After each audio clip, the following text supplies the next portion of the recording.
Human beings basically try to do two things at the same time. On one hand, we want to be able to look in the mirror and feel good about ourselves. On the other hand, we want to benefit from being dishonest. Now you could say you could do one or the other. You can either look at yourself as honest or you could benefit from dishonesty. You can't do both. Well, it turns out that thanks to our flexible cognitive psychology and thanks to our ability to rationalize our actions, we could do both. And as long as we rationalize our actions and as long as we cheat just a little bit, we can benefit from cheating just a little bit, and at the same time we can keep thinking of ourselves as honest, wonderful people. It's all about rationalization. If we can rationalize things to a higher degree, we will be able to cheat more or be more dishonest and think of ourselves as good people. And if we can rationalize less, we would be more honest. And by the way, it's not as if we have a lot of big cheaters, we have a lot of little cheaters. In this book, in this research, we've basically tested about 30,000 people. And from those 30,000 people, we found 12 big cheaters. And those 12 big cheaters together stole about $150 from me. From those 30,000 people, we also had 18,000 little cheaters. And they stole together $36,000 from me. And I would like to argue that this kind of reflects what we have in society. Sure, there are some big cheaters out there, people who just go all the way, but there are very few of them. And in fact, the magnitude of dishonesty we most likely see in society is by good people who think they're doing good work, but in fact cheating just a little bit, but because there are so many of them, of us, this actually has a tremendous economic impact. There's a little joke that Johnny comes home from school with the little note that says that Johnny stole a pencil from the kid who's sitting next to him. And Johnny's father is furious. And he said, Johnny, you never steal a pencil from the kid who's sitting next to you. This is unacceptable. I can't believe you do this. You're grounded for 2 weeks. And besides, Johnny, you know very well that if you need a pencil, you could just say something. You could just mention it and I can bring you dozens of pencils from the office. Now, why is this slightly amusing? Because I think we all recognize that if we took 10 cents from a petty cash box, we could not help but think of ourselves as thieves. But if we took a pencil, we would feel very differently. In fact, if we took 10 cents from a petty cash box and went to buy a pencil, we would still feel like thieves. But taking a pencil is kind of removed from money. Because if you think about it, we're becoming a cashless society. We're becoming a society with a higher distance between us and the consequences of our actions. Credit cards, electronic wallets, mortgage-backed securities, stock options. Think about all of those things that represent psychological distance between us and the people, us and money. Could it be that as the distance increases, people can be dishonest, but at the moment don't think of themselves as doing anything dishonest? And I think the banking industry is kind of primed to think about things exactly in that way. Imagine you manipulate something like, interest rates.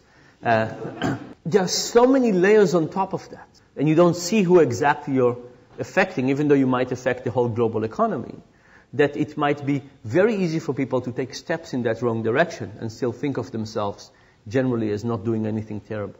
By the way, so in the last year and a half, as I've been working on the book, every time I go to a restaurant, I ask the waiter if there's a way to eat in this restaurant and escape without payment.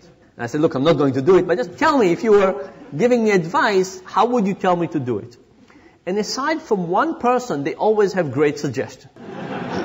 And then I say, and how often does it happen? And they say, almost never.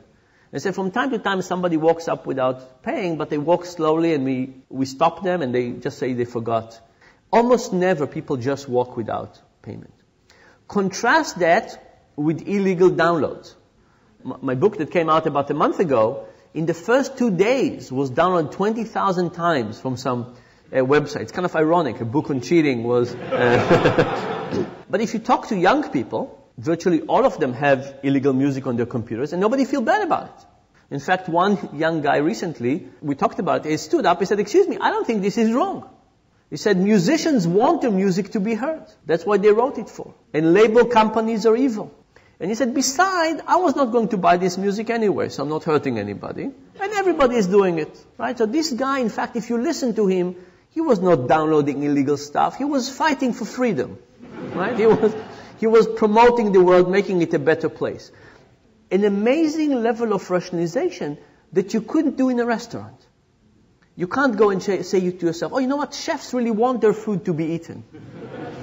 And it's really owned by a conglomerate that is really not that good. And I mean, some things lend themselves to a much higher degree to rationalization, some things are much harder. So we talked about what gets people to cheat more. What would get people to cheat less? What would get rationalization to go down?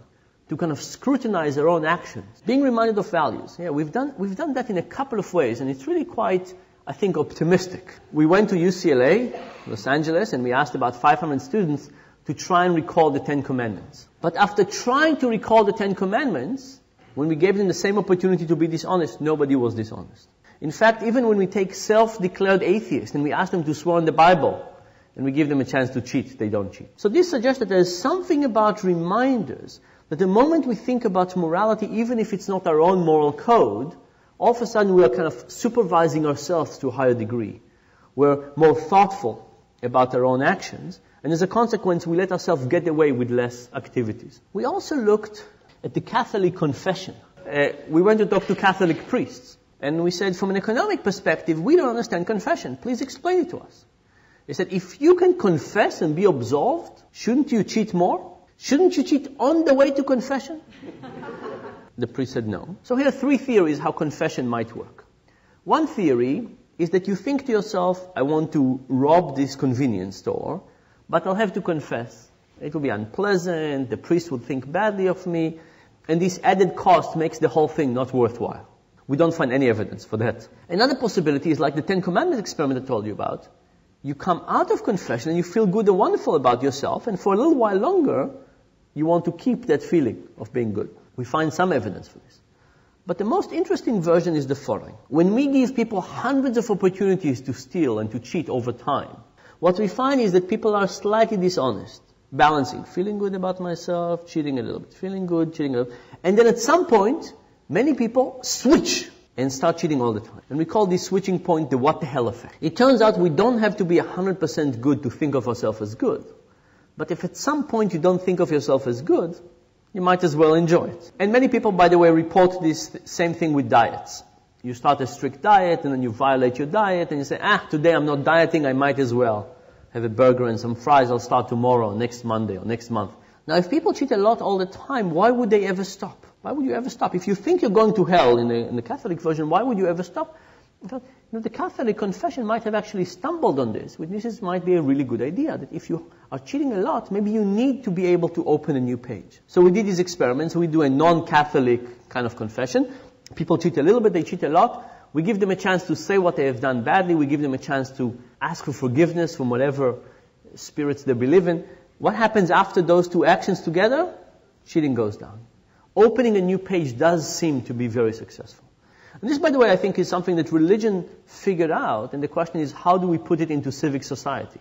Should we create opportunities for bankers, for example, to ask for forgiveness from time to time and start a new page? People would transgress. There's nothing that we can do about it. How do we get people to feel clean again and able to act on their goodness? Let me just summarize with the following. If you think about it, this is really, the whole thing is a question of conflicts of interest. And conflicts of interest mean that we have a pool to see reality in a certain way, and we could justify our view. Imagine that you like a particular soccer team, and you go to a game and the referee calls a call against your team. Is there any way but for you to think the referee is evil, vicious, stupid, blind, something like that? Of course not. You can't help but having your motivation influence how you see reality. Now replace your team with $5 million or with something else, and you could see how the same forces would get you to see reality in a biased way. So imagine you were a banker, and imagine that I paid you $5 million a year to view mortgage-backed security as a good product. Could you help but seeing them as better than they are? Now, I'm not saying that you will shift your opinion from thinking that they're terrible to thinking that they're wonderful, but you will probably shift your understanding of them. And what if everybody around you thought that they were great as well? And what if they were difficult to compute and you were sitting there with a big spreadsheet and you would different calculations and parameters and estimators, and in the bottom you would see their final value, but it would also reflect on your end of year bonus? Wouldn't you shade your evaluation even further? And this is actually quite important, because if you think about the whole financial crisis, We've taken people and we put them in situations which basically are guaranteed to blind or at least to distort their vision. And we expect people to overcome that. We all have a tendency to think of people as good or bad. And we say as long as we kick the bad people, everything would be fine. But the reality is that we all have the capacity to be quite bad under the right circumstances. And I think in banking we've created the right circumstances for everybody to misbehave. And because of that, it's not such a matter of kicking some people and getting new people in. It's about changing the incentive structure. That because unless we change that, we're not going to get forward.